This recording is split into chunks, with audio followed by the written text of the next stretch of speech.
Schools Debating Championship in Zagreb. Please turn off your mobile phones. Thank you.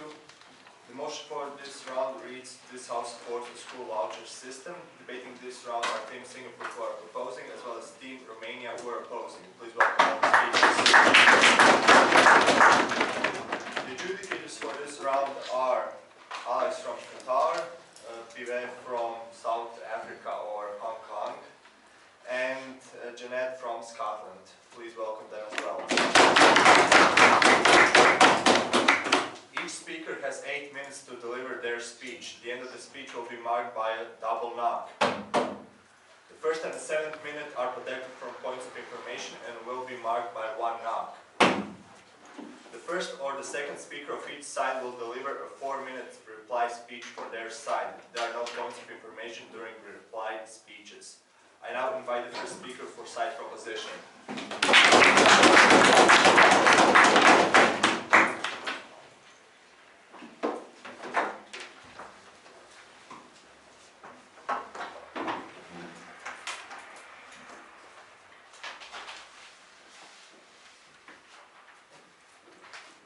Education was always meant to be a social leveler, but today's public schools have failed in that purpose. School voucher systems that significantly increase access to private schools are our solution. What are school vouchers?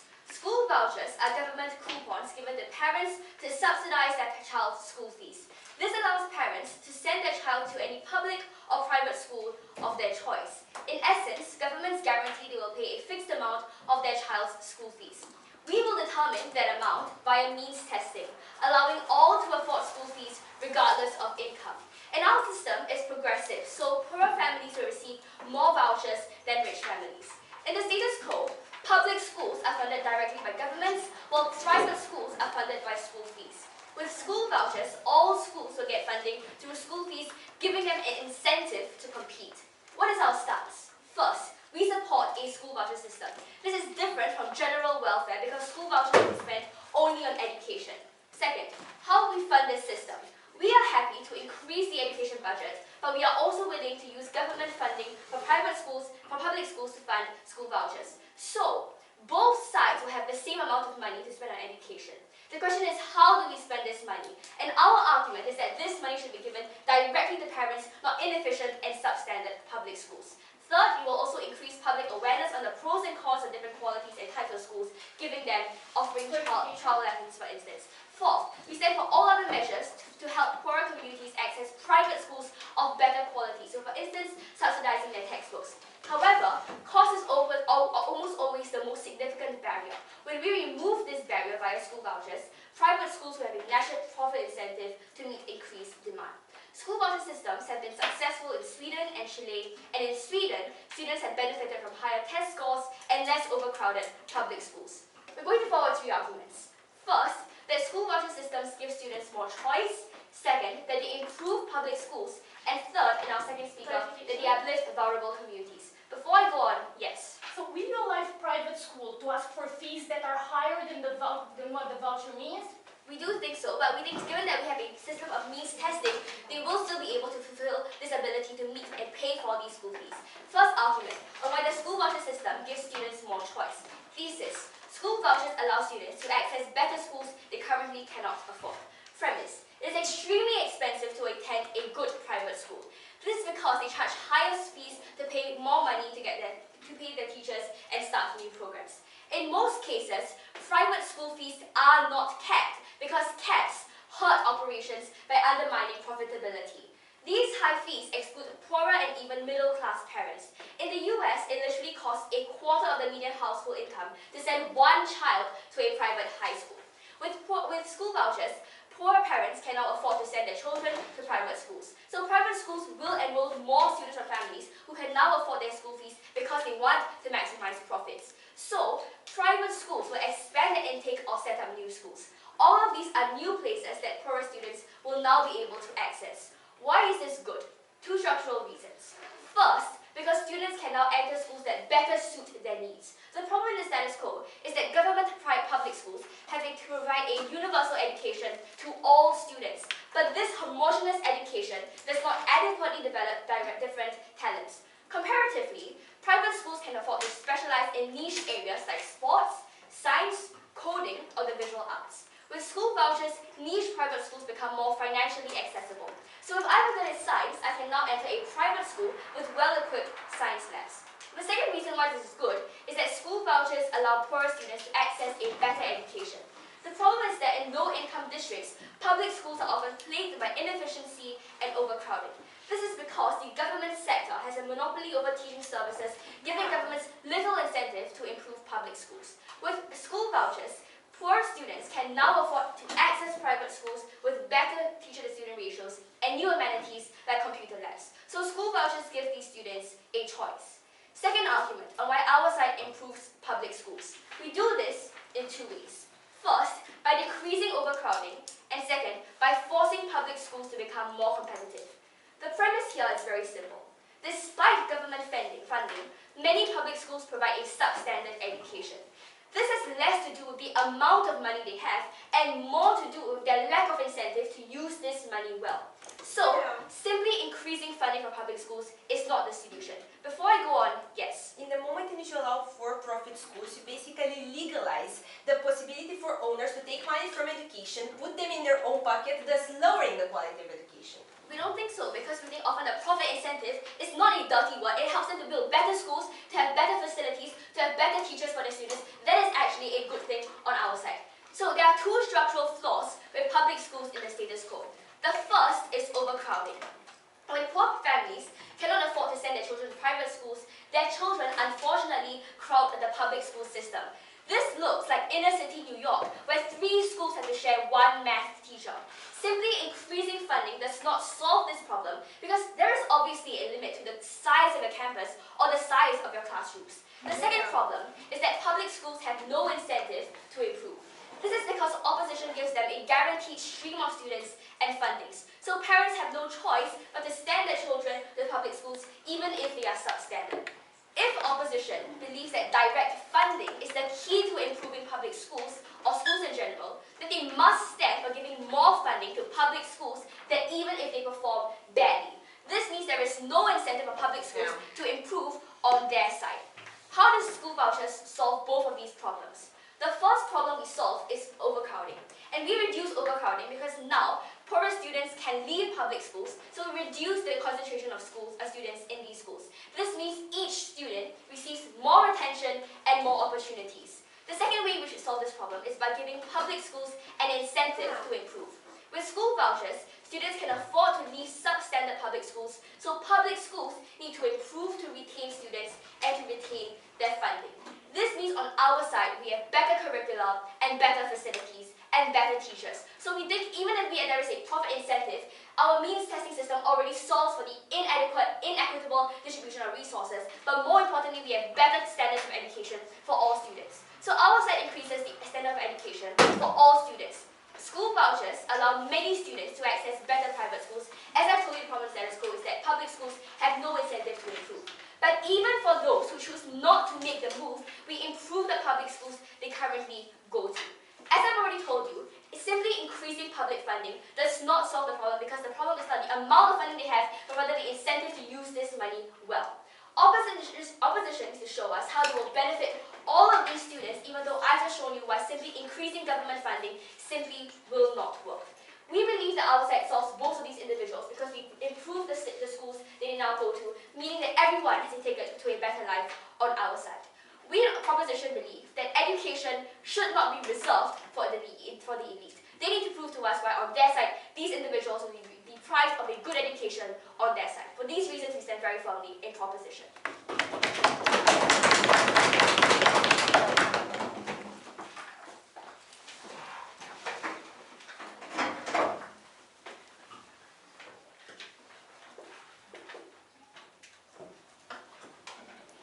I would like to thank the first speaker of Team Proposition for their speech, and I would like to invite the first speaker of Team Opposition to deliver their speech.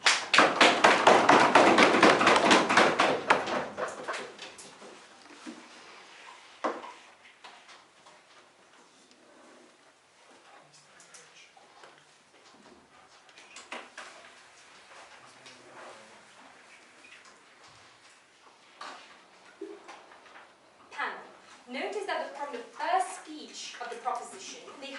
hide a plethora of adjacent policies within the school choice. They have said that they want to increase funding. They have said that they want to subsidize textbooks. These are all not inherent to the fiat of their motion. We can also defend these. This is not inherent to school choice. They are trying to defend school choice by also funneling in a lot of adjacent policies and providing benefits from these adjacent policies rather than the school choice itself.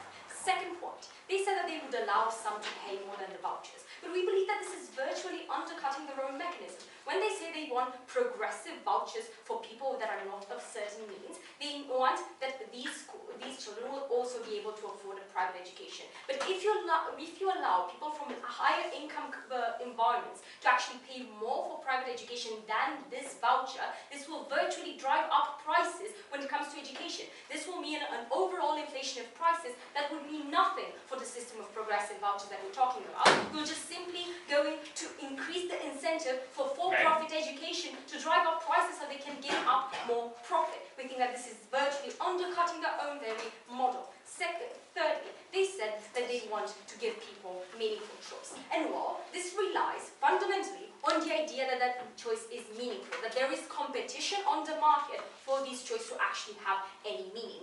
Their explanation of competition is virtually non-existent in their first speech. They never explain why, beyond the theory like a free market, this would apply to exactly education. Because when we talk about education, we talk about a good that has very high entry barriers. In the moment in which you want to open a school, you have to have a building, you have to have like all the things that are adjacent to it, professors, materials, laboratories, computers, and so on and so forth. And we simply tell you that the likelihood of new schools opening is so small that the actual meaningful truth that they're talking about is at best a dream that we will never achieve, right? Now, moving on to my actual constructive that clashes directly with the other points that they have, right?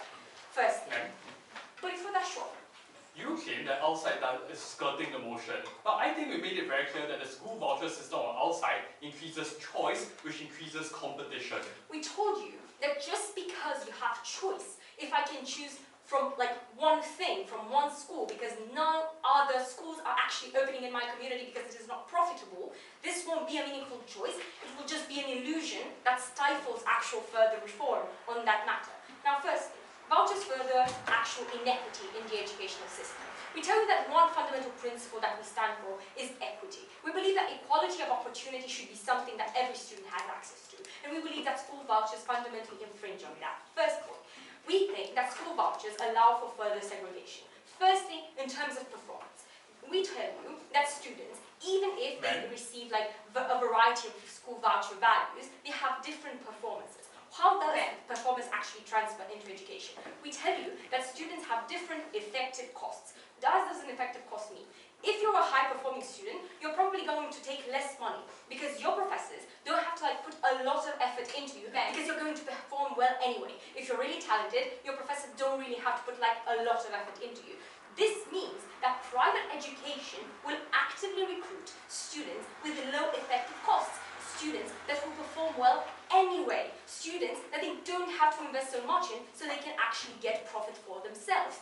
This is systematically recruiting children from a good middle-class environment that are systematically and statistically performing better in education. This means that you're actively going to segregate performing students into private schools, leaving behind students that are not performing well. We believe that even if the students that are not performing well will have money from the vouchers, the fact that they're segregated from their well-performing counterpart is extremely detrimental. We see that schools with mixing capabilities, school educational system with mixing capabilities such as Finland, have a high-performing rate simply because of mixing is intrinsic to a good education. The fact that you drive up standards for everyone, not only for schools, people that are performing well. Second point, private school will define public schools. We tell you one fundamental point here, that in the status quo, at least when a rich child goes to a private system, its money stays with the state to help others. In the voucher system, if a rich child goes to another school, they just take their money with them. They don't let it behind for other people to use. We tell you that this is fundamentally bad. Why? Because we have to like recognize that schools have fixed costs, right? Like the building, the electricity, the maintenance, and so on. In the moment in which you'll have the same number of students split into a plethora of different schools, you will have more fixed costs to not like overcrowd classrooms, right? So the rest of the cost that will be available will have to be lower because you will have more buildings to take care of, more maintenance to take care of, and so on and so forth. This will be significantly detrimental to the actual things that matter. Laboratories, computers, actual school materials, and so on. Now, thirdly, about unequal parental choice, right? Because we think that school vouchers rely profoundly on the ability of your parent to make meaningful choices for you. They just assume that the parental choice is good. Why isn't it good? Because it is fundamentally unequal. A lower middle class parent that is juggling a full-time and a part-time job comes home, and even if it cares very deeply for their child, it is very hard for them to be inquisitorial and discover whether or not their school is good. They simply don't have time for it, or even if they try, it is very hard for them because maybe they didn't themselves get a good education in order to analyze whether or not their education is good or not. An upper middle class parent, it has a corporate job, it earns them enough, and well, they can afford investing more time in education and finding out whether the child's education is good. In this moment, there is a huge disparity between the choices of the parents, and because of this vigilance that is so needed, the actual mobility socially will decrease because they will simply perpetuate the choices that have been done by the family systematically over the years. Finally, about schools shutting down. We believe that this should not be neglected in this debate. The fact that for 1 month a child stays without a school because it has to move schools is fundamentally detrimental because you'll be out of an education until your parent finds another school to move you to if you want to change schools. We believe that this is fundamental. Finally, about how vouchers lead to lowering the quality of education. Firstly, I'm talking about profit incentive. If you allow schools to gain profit, you are virtually incentivizing them to actually cut costs as much as possible. This happens specifically in the scenario that we talked about, right? In the scenario in which you are the only one viable school for a community. This happens specifically in low-income communities because in the moment in which simply your community is not assessed by a private investor to be profitable enough to build a school there because it is isolated, because it doesn't have infrastructure, because for any reasons, right? In that moment, you become the only agent that can provide a school, and if you're the only school, you act predatory. Why? Because these parents are not informed, they don't have an ability to act against you, they have been systematically oppressed themselves. We believe that this is fundamentally detrimental. We have examples in Ohio, right? An agency that basically has 32 schools pled guilty to a lot of embezzlement simply because it drove the majority of its funds into a private foundation that was basically owning that chain of schools. This is the idea of how profit incentive drives schools into putting their money into their own pockets. But finally, about parental choice, we tell you that even if parents do care, they make bad decisions. Why? They overestimate the capacity of their child. They underestimate the capacity of their child. They drive them into religious education. Just because you care doesn't mean you can objectively assess your child's capacity, and thus you make bad decisions for your child. And because of all of these reasons, please don't vote for the motion.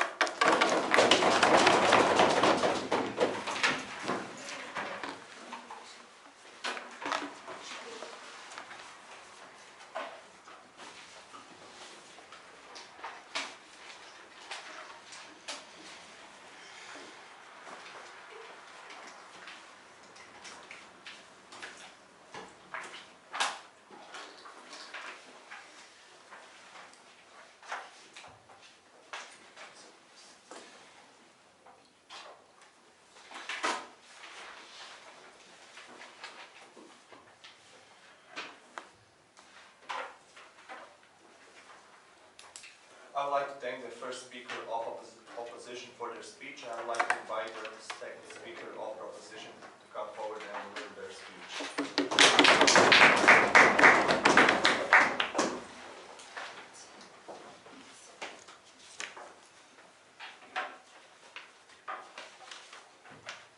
Our first speaker's first attack is that we stand for a plethora of adjacent policies rather than school vouchers.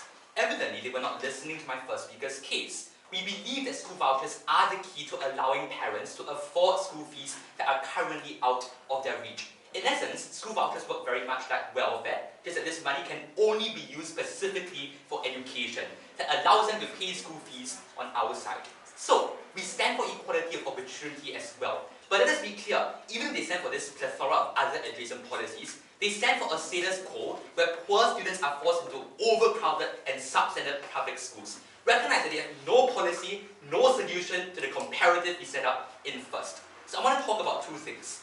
First, on students who use school vouchers to move to better private schools, and second, on students who so-called remain behind in the public school system. The first attack they make on the idea of moving to private schools is that, but schools will just jack up their fees, so schools will still be unaffordable.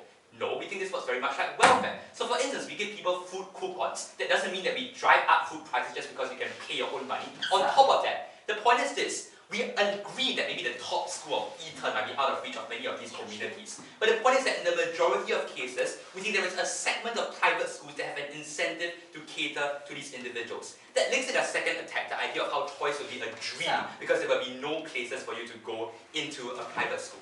Recognize that analytically, the clash in this debate can only occur if they admit that a significant majority of students can access choice. Listen to their harm. Their harm is that we defund public schools. That harm only occurs if you take away students from public schools and bring them to private schools, therefore so-called taking away money from the public school system. So their argument itself admits that we create choice. More importantly, we think this idea of how there are effective costs to education doesn't stand. If anything, we think you have an incentive, however cynical this may sound, you have an incentive to take in a student that is currently failing, because it is far easier to bring a student from a fail to a pass than it is to bring a student from a B to an A. Because as you go up the ladder, it gets harder to have incremental improvements. Therefore, schools have an incentive to take in so-called failing students because it is easier to create improvements for them.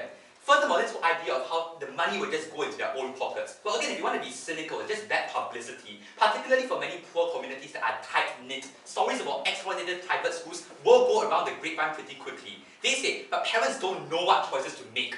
First of all, doesn't mean that you won't give parents any welfare because they might make the wrong choices. Doesn't mean that you won't allow children of poor parents to decide which doctor to go to or where to go to, for example, to play because they might choose the wrong place and they might get lost in gangs. We think this logic is very patronizing. And the reason why they don't just dictate the entire life path of a poor person is because they admit that poor individuals can make choices. If anything, we think the solution is our policy, because over time when we create upliftment, when we give them experience of what a private school is like, that is how we create information about what private schools they want to go to. Sir. Before I move on, sure. If an individual, like your first speaker conceded, can pay additionally to the voucher to a private school, that private school can ask for any tuition because you'll be able to pay, thus driving up all the prices. If you raise the prices too high, like over the school vouchers, obviously the student won't be able to go to your school anymore, so you'll lose profit. Private schools obviously have an incentive to keep students within their schools because every student you get allows you to earn more profit when a student pays school fees and you can earn more profit than you spend educating the student. So if your argument is that these schools are profit-oriented, we think that means they have an incentive to ensure students can afford their schools. Look, the point is this. Private schools want to go after the money that we are giving to these people through school vouchers. The only way you can get to this money is ensure the student goes to your school. So if you jack up the prices so high to the point where you are bankrupting entire communities, I would suggest most of the communities won't go to your school because even though yours I think poor people are just uneducated, we think they can recognize when they're being bankrupted and exploited by private companies. So our point is this, we think it's a good thing when they have choice. She said, but you have to be out of school for 1 year. First, we can allow them to select the schools before the child even starts schooling, therefore circumventing this problem. Second, it doesn't have to be 1 year, it can be maybe a few months, but we think the comparative benefits when they go to a good school with good teachers are much better. So to be clear, I want to point out, they have no solution to all of the problems we told you in first speaker. We think they keep students in schools that aren't good for them, that don't provide a good education. We don't stand for that. Second contention, therefore, are students who stay in public schools. First of all, I want to point out they did not deal with our analysis on overcrowding. We told you how a problem is inherently the fact that there are too many people in too little schools. If their issue is the fact that there's only one viable school for an entire community, that happens more on their side when everyone is forced into the public school because no one can afford the private school fees. They said we defund public schools. First of all, we decrease the number of students. The more sensible one is the idea of fixed cost. First of all, the fact that our policy is progressive means that we actually increase the amount of money per student. Because now we are giving, for example, no thank you, the ability of a poor student to pay more increases. So now the poor student can so-called give more money to the public school. More importantly, they said we had non-existent analysis for competition. We told you very clearly that competition applies very clearly to education. Because in the case of education, you can now so-called vote with your feet. Because you can choose whichever school you want to go to because you can afford a wider swath of them. That gives public schools an incentive to improve because now they will lose students if they continue being substandard. So we improve public schools as well. My argument is that a school voucher system uplifts vulnerable communities. Note that this argument takes opposition on their highest ground. So essentially, their strongest line of argument is that only the privileged and rich members of a community will be able to use school vouchers to access private schools, while everyone else will be left behind in the public school system. This argument deals with that context. So it's going to show you that even if only a small number of students from a poor community can use school vouchers to access better private schools, the benefits still apply on a majority scale because the entire community benefits, including these students who were so-called left behind. Why is this claim true? Two argumentative points. First, students who go to good private schools and become successful often feel a responsibility to give back to the community that raised them. When a student from a disadvantaged background uses school vouchers to attend a good private school, and even if this is the most rich and the most privileged member of that community, we think this allows them to achieve success not only because of the knowledge they get, but also because of the connections and social cultural capital they gain in these private schools. Crucially, there are many reasons why students who become successful often give back. A, the fact that their family and friends still live in their old communities. B, the fact that they feel a genuine sense of obligation because they feel the community raised them. And C, the fact they can empathize with students who are facing difficulties. When these students get successful and they get good jobs that pay high incomes, they use some of their profit and their money to give back to these communities. So this looks like Oprah Winfrey, for example, who's a pretty good example, which she grew up in a poor community, got successful and now creates many charities and foundations. We think many more such individuals will exist on our side, where school vouchers allow, even if this only allows the most rich and the most privileged members of a community to become successful. Not only is this in the case of direct monetary contribution, this can look like agitating for political change with the new social cultural capital they have gained. The second point of argumentation is that even if these students don't directly give back, the mere fact that one or two of them went to good private schools breaks down the stereotype that students from this background cannot go to elite institutions and cannot succeed. So for instance, when teachers in private schools start to realize that students from disadvantaged communities can get good results as well, they pass this information on to admissions officers who then change admissions policies to cater to these students from disadvantaged backgrounds. So again, if the idea is that private schools are snobbish and don't want to accept these bad students, our policy solves that because we break down this stigma. At the end of the day, our argument was clear. Education should not be reserved for the elite. We are very proud to propose.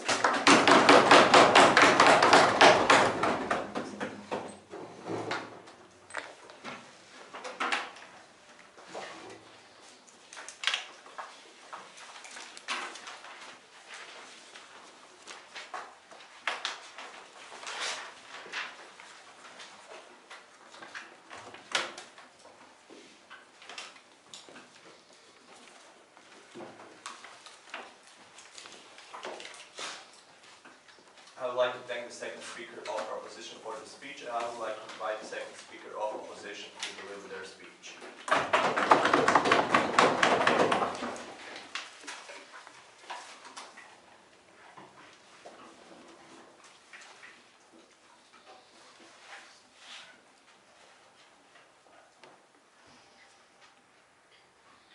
On our side of the house, we believe that education should be equal in its quality for everyone. We do not deny that the school voucher system might create some schools that are good and some parents who are going to be able to make the best school decision for their children. However, we believe that if team opposition does not prove that for everyone this education is going to be good and they do not leave apart some students who are going to be hard, they have to accept that on their side of the house they do not respect this principle anymore and that they are okay with having an education that is maybe good, where we are going to argue that it's not for some and is very much worse for the others. They have to solve this contention on their side of the house. Before I move into some rebuttal and a point about how free markets don't work in the case of education, thus dismissing their whole premise about competition, let's see a clarification. Because in this debate, Mr. Speaker, we do not have to defend the status quo in which public schools are really bad because they are underfunded and so on. We simply have to prove how the voucher system is not the way to go to solve these problems because it does more harms than good. Secondly, we tell you that we are definitely for increasing funds in this kind of public systems. But why is this mutually exclusive with their goal? Because in the moment in which right now we have parents who are unsatisfied and pressure the governments to push for reforms for everyone in the educational system, we are more likely to have this change. On their side of the house, because they so so they seem like they give this choice in which parents can actually move their children from the public system to the private system. They take away from this debate, they take attention from this debate with the argument that, look, right now you can move your child from the public system to the private one. Thus, they lower the political capital for actually increasing the budget, which are for in our state of the house. But second time, they give us this example of Sweden and how the public system there through the voucher system is actually really good. But we believe that Sweden is a very high exception on their side of the house because they also spend a lot of money into education, and we much rather believe that this is the cause why it's going so well there. But let them speak also about Chile, which also have a voucher system that works really bad. Let us explain there how it was so successful, because they have to provide the unique inherent benefits to the parental choice, not having a very successful system government such as in Chile, Sweden. We also believe that on our side of the house we have examples of public systems without vouchers working really great. For example, Finland. But we believe that in this debate we should compare on a medium average. So we should compare in states which have a good budget spending on education, not really high, not really low in both cases, because Singapore cannot have their cake and eat it too. Now, let's tackle this point about how they are going to allow schools to have tuitions higher than vouchers, but they're also going to have means of testing the income. We tell you that in the moment in which you allow schools to increase the tuitions, they are going to be more incentivized to go inside communities in which people afford also paying additional money besides the tuition. So we tell you that thus the owners of these schools are going to be more incentivized to go in higher or medium income communities where these parents can also afford paying more beside the tuition. So we believe that on their side of the house they are harming these minorities. But now let's tackle their point about how we uplift discriminated minorities. Firstly, we tell you that there is no guarantee that we are going to have people like Oprah in every single community that's going to actually look for that community. But secondly, we tell you that they are basing all this point on the idea that competition will actually exist and that there are going to be owners who are going to come in that area. But we tell you that firstly, I'm going to explain in my point how competition will not exist. But secondly, even if competition is going to exist, they rely on the idea that these parents from disenfranchised community who maybe did not receive an education on their own are going to be able to judge the quality of the education of that school. And I'm entering my second battle point about how they are going to better the quality of education because they have parents as checks and balances on the owners. We tell you that this only happens in the moment in which parents are informed enough in order to take the right choice. But we tell you that there are a couple problems with this. Firstly, that educational quality cannot be assessed on the short term. Only on the long term the parents can actually see the results of the education. Secondly, if you have parents who are not informed in themselves, who are not educated, also have two jobs, they are not going to be able to look after the child and see if he's learning something in that school, if he's actually properly taken care of. So we believe that in this kind of cases, they are opening the door for schools to take money from education, put it in their own pocket, and deliver really poor education. But then they give us this rebuttal to Smaranda point about if we are also defining schools, we are basically admitting choice. And let me clarify this. Firstly, we talk about different cases. In urban, rich areas, they are going to come multiple, maybe providers of these schools, and thus they are going to define the public schools there. But when we talk about rural areas, we are still standing highly on this point about how providers will not come. But secondly, we tell you that they have to prove how choice is inherently good, because we believe that in multiple situations, they open the door for parents to take their children to schools who do not provide them with facts and are religiously indoctrinating them, or are not actually providing quality. So, in order to prove this, let me move into my point about free markets don't work in the case of education, because this is their premise before I move on, sure. I think it's pretty clear for a parent that a private school is better when the local public school has overworked teachers with 40 students crammed into a dilapidated classroom. We equalize access through a progressive system that ensures everyone has an equal ability to afford private schools. Okay, we tell you that private schools are not inherently good, so listen to this. So we tell you that let's see what having a competition on a market means. It means that people can access the market where multiple providers offer services and products, and thus they have the choice of deciding which product caters for their needs best at the best price.